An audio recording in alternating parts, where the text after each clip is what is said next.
Hey guys, it's me here again to tell you my thoughts on Lucius. Made by Shiver Games, I'd describe it as a third-person point-and-click puzzle game with a sort of satanic aesthetic. You play as Lucius, who very early on is hinted at to be the son of the devil, though of course the normal family he was born into has no clue, despite Lucius being creepy as. He's just emotionless almost all the time. It suits the idea well, but at the same time, it is weird that no one notices it. Your job or goal is basically to kill everyone. Sometimes you make it look like an accident, other times not so much. The kill scenes are pretty great and definitely a high point of the game to a horror fan like me, and don't worry, I won't spoil too many here. You can do chores for various small rewards, collect, use, and combine items, as well as use paranormal powers to assist you once you unlock them.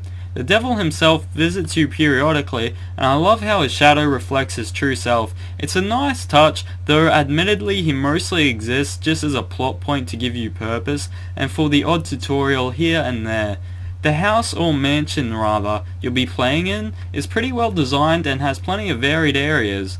At this point of the show you might think I really like this game. Honestly, I just wanted to get the exposition and the few things I did like about the game out of the way because of the rest of this review isn't going to be quite so pretty.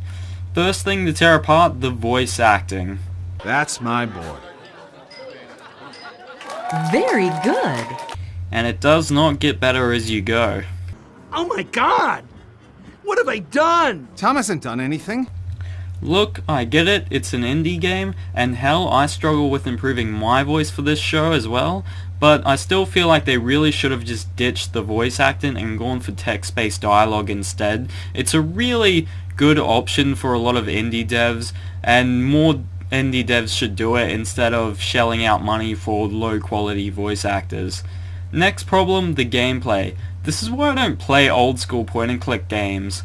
Find random item A and use with context-sensitive thingy H while avoiding patrolling guard C having dealt with, you get the picture, just arbitrary crap that often makes no sense, or you found a logical solution to the puzzle, but the developer decided that's not how you'll be solving it. It's also really problematic when you miss one small but important detail. You can end up running around the mansion for ages until you figured out what you missed, even though it could literally be something you can't even get yet because you haven't done something else. For example, one puzzle requires rat poison. Let's say you figure that out and find it, but wait, you can't get it because the butler is guarding it. Do you distract him? Use your powers? No, none of that. You go to bed and sneak around at night. Bearing in mind the game doesn't bother to tell you that you can even do that.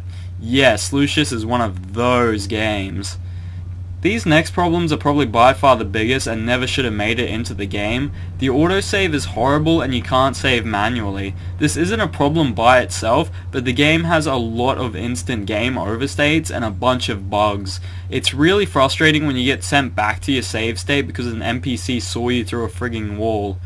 One more nitpick, there's a really weird out of place sex scene in this game. I won't show footage of it because this is YouTube, but I would have preferred if it was just an implied sex scene or something like that. It's weird to see little Lucius perving on people having sex, and there's no warning of any kind of sexual content on the Steam page or anything like that. I just felt like it should have been handled better. I really wanted to like this game and loved the idea, but ultimately the execution was far too sloppy to keep me interested or invested. I've ultimately decided to start scoring the games I've covered on this show. I'll be giving two different scores, one for how much I personally enjoyed the game and another for my critical opinion on the game as a whole. For enjoyment, I give Lucius a 3. Despite the frustration, I did really like the idea, and the death scenes kept me going, serving as a nice reward. Critically, I'm giving it a 2. The game is buggy, with huge design oversights, very poor voice acting, a very meh appearance. It's really just the competent music that earns it that 1 point. And remember, 5 is an average game for me. 2.5 doesn't mean I thought it was irredeemably awful, just that it fell short for me in a lot of areas. I'm Glitchy Mango, and thank you for watching.